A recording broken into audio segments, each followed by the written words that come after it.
What's up guys, back with another Honkai Star Rail video. In this video we are going to be going over should you summon for Blade's rerun. Now Blade is going to be the first rerun of 1.6 after the first initial banners end. We will get the Kafka rerun along with Dr. Ratio, and at that point I'll do a should you summon for her. But since Blade's first, I figured I might as well get this one over with, and hopefully tomorrow they post Rune May. If not, awkward. I was hoping to time this to where I'd have this video and then they'd announce like the official information, and then we can make a video on that kind of thing. So if she's not tomorrow, really awkward, right? I did skip a day hoping this would be the case, but regardless, Blade, right? Also, really quickly, his banner, right? Pull it up. I'm sorry if it looks weird off center. It is what it is. Pretty good banner, right? Because we have the new 4-star, which is always a W2 pull. She looks like she'll be pretty decent, actually. Hopefully I get, a lot of copies of her when I summon. And Tingyun is probably the highest value 4-star in the game. Insane support, right? And then March 7th, while not crazy anymore, right, and definitely not like the best thing you could put on this banner, she is one of the few characters that apply shields, which is shocking because when she came out I was like, oh, she'll definitely get replaced by like anyone else who provides a shield, and then they decide to just never drop characters who have shields. So I guess it is what it is. She has some value just because of that.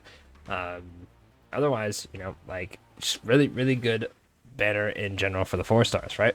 But let's go back on to what Blade does, because if you summon for the 4-stars and not the 5-stars, I'm telling you, it's going to be pretty rough.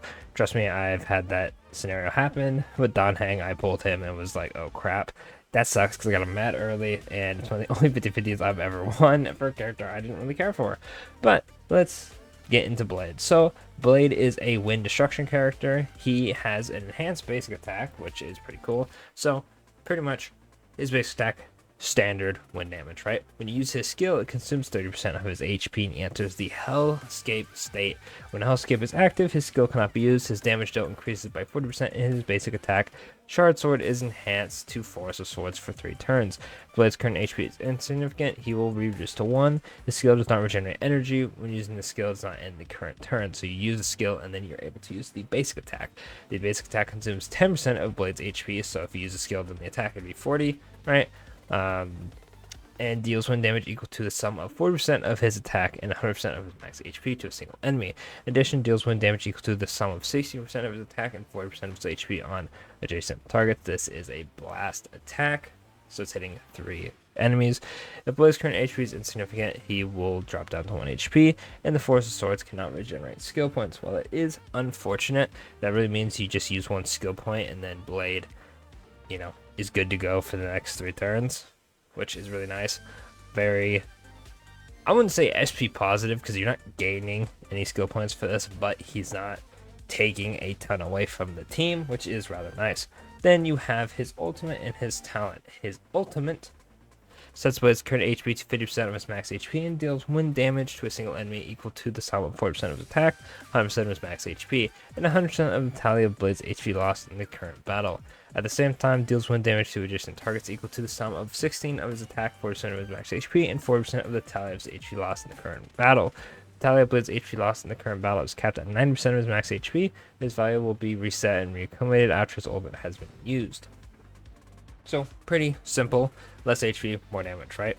Then his talent is when he sustains damage or consumes his HP, he gains a stack of charge. At 5 stacks, you use a follow-up attack, right? This one deals 40% of his attack plus 110 of his max HP. At the same time, restores Blade's HP by 20% of his max HP. And then after follow-up attack, you lose all the charges. So every 5 hits / times he, takes his HP, you get a follow-up attack that heals.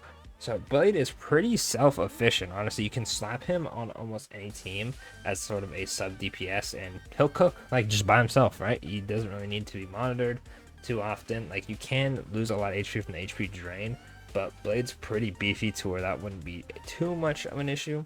His traces increase his incoming healing by 20% when below 50% HP.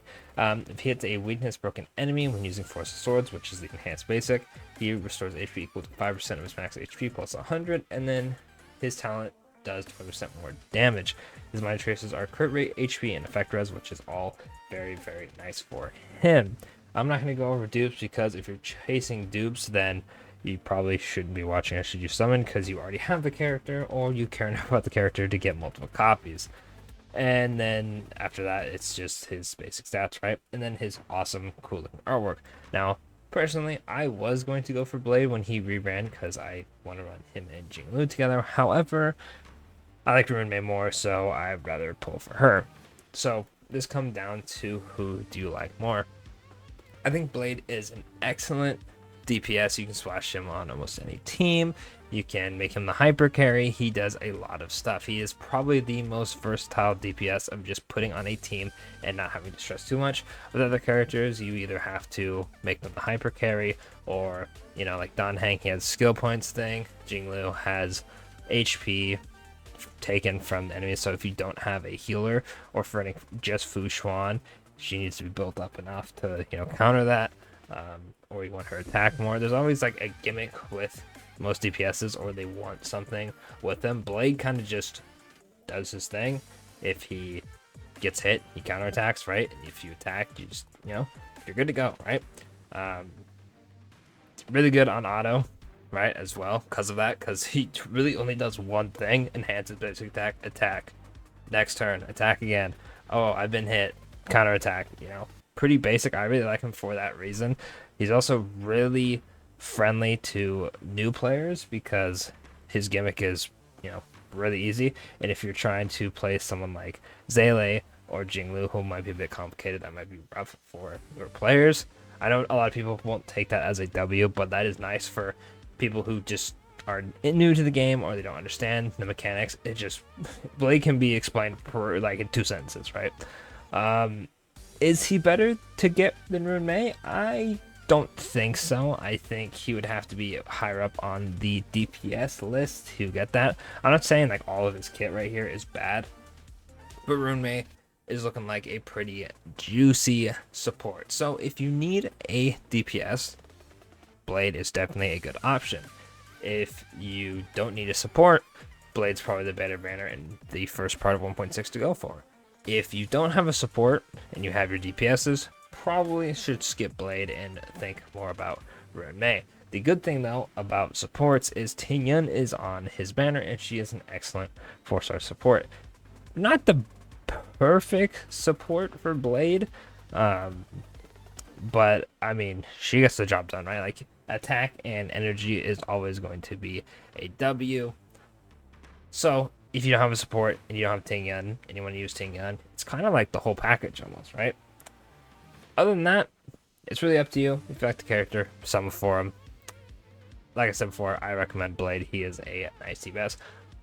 Unfortunately, I'm not going to be summoning for him. If I magically am just like become a millionaire, you'll probably see some video then. But since that's not going to happen, I probably won't summon for him. But let me know in the comments if you are summoning for Blade. Have you been waiting for his rerun?